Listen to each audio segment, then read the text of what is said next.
July 3rd, 2022, Tom Gray at the Carson Railroad Museum Steam Up. So this is the engine Reno, 1872. It's the oldest surviving V&T locomotive. The number 11, built by Baldwin Locomotive Works. It's an American Type 440. That was their brass Betsy. So we have a picture of a building. That's our plan up here for it. The location in Virginia City where it used to run on the Lightning Express train. So hopefully we can build that with at least a one car behind it and give it some protection, which it needs. But it'll be an exact same spot that it used to run 150 years ago. And this is the 150th anniversary of the Reno also, and the V&T, and the city of Reno. So and where are we? We're at the Nevada State Railroad Museum. Carson City. Nice. And this is a special day here, a special week, special 4-day event. All the V&T engines are here except for the Tahoe. And as you can see, the Genoa number 12, beautiful engine.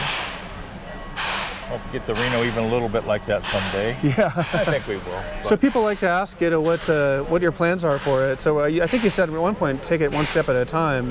Yep, one step at a time. We had to acquire it first. That was the main thing. We moved it to Virginia City. We started replacing some missing parts. Right now we have the tender all apart. We've taken the tender tank off the frame and we're rebuilding the frame. The side members, we've had some patterns made to get some new tender side frame members.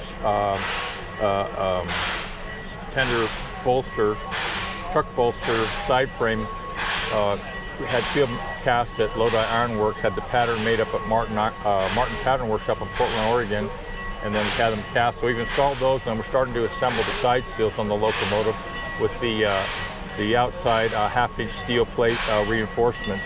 We'll put on, probably the next couple of weeks, we'll be able to do the rear and the forward tender bolster beams that mount the couplers and then the drawbar. And then we have some intermediate supports, and then we can deck it and at least get the tank on top. It's still lettered for the last movie you did, the Will Smith movie, Wild Wild West. It's numbered as the Jupiter, the 1119. It had that famous stack on it. Right, so yeah. When we got the locomotive, there's about 5 smokestacks with it, and the headlights, and different time periods, and all the movie props that were left, we brought back to Virginia City. Boxcar 1001 that they made into a blacksmith car for the movie Union Pacific in, I think, 1938. And then also Boxcar 1007, built by the Central Pacific shops. If you scrape the paint off, you can see some of the yellow. There's not much left of all these cars, but they're more than sawdust. There's definitely patterns, and there's enough there to work with, and the wheel sets. And then, of course, there's the 1874 Wells and French Derrick car, B&T number 50, a really unique car that needs preservation, and that needs some, that's a special piece. They're all special pieces, but that's extra special. Well, I think what makes it really special is your dad's, why don't you tell the story, how your dad's birthday works into it? So 1938, when my dad was 17, he rode probably the last train to Virginia City behind the 27 and the Reno, the engine Reno, and that's everybody's, well, most people's favorite engine. We have about 4 pictures so far of him on that trip.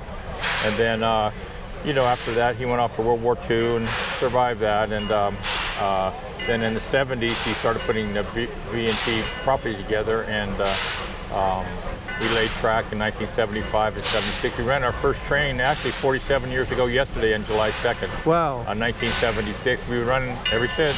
47 years? Yeah. Wow. We're going on our 48th year now. Mostly steam.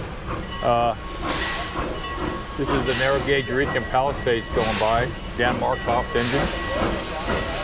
Yeah, let's grab a shot of that and then we'll pick up. What's that? Beautiful machine.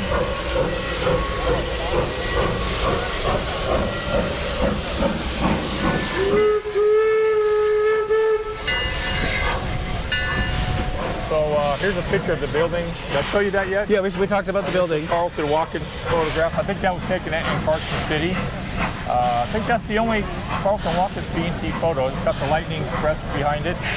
So every day, well, not every day, but the V&T used to run the Lightning Express with the Reno, the Genoa, from Virginia City about 7:30 in the evening, and then get into Reno about 10:30 in the evening, and passengers would get off on the Central Pacific Silver Palace cars and go over to Donner Summit, and then so passengers could, travel all night, sleep, and have a dessert on the train, and of smoke, and then they get into Vallejo about 9 o'clock in the morning, and they Wow. take the barge across the San Francisco Bay. They'd eat breakfast on that, and they get downtown San Francisco by about 10:30 at night. So That's interesting. So that went to steam Vallejo. powered boat. Yeah.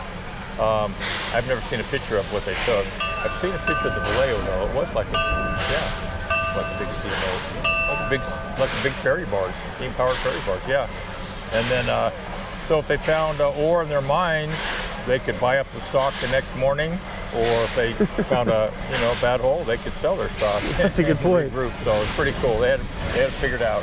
Well, so getting back to the Reno, so what would you say the next step is? I mean, you talked about what you worked on, but what are you Sure. going to be working on? We're still learning about it, but the main thing right now, we have the tender frame apart. We're making it so the tender can roll. Okay. We've cut all the movie props off, and so we're making a functioning tender. Doesn't need to hold the water quite yet, but if we can get it to roll and we get some movie work, we'd like to do some movie work with the engine, then it'll be ready to go. Cool. But Yeah. if people are wondering, like, what is Tom doing this week? What are you going to be working on this week? This week, finishing up the side sills. They're laid out and bolted.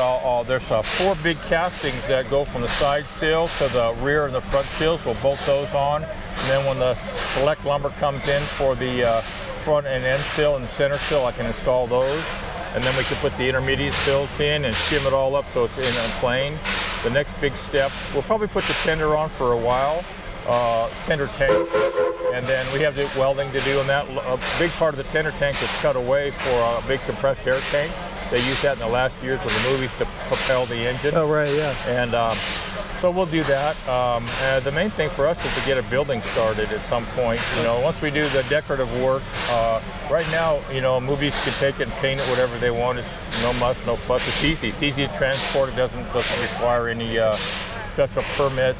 We also have the 1880 coaches to go with it, unrestored, but they're certainly usable. Right. We did a movie, Dead Man, with Johnny Depp, I don't know, 10 years back. That's perfect with the Reno. Okay. That makes sense. And then, so that's where we're at right now. Okay, cool. Well, I appreciate it. That's a lot of great information, and we'll put some of it out here and some of it out there, and Everywhere. if people pay for Patreon, they'll get to see it all. Yes. Thank Okay. you so much. Well, go ahead. SeeTheReno.com. SeeTheReno.com. And that's off the Virginia Truckee Railroad site. Cool. Okay, thanks.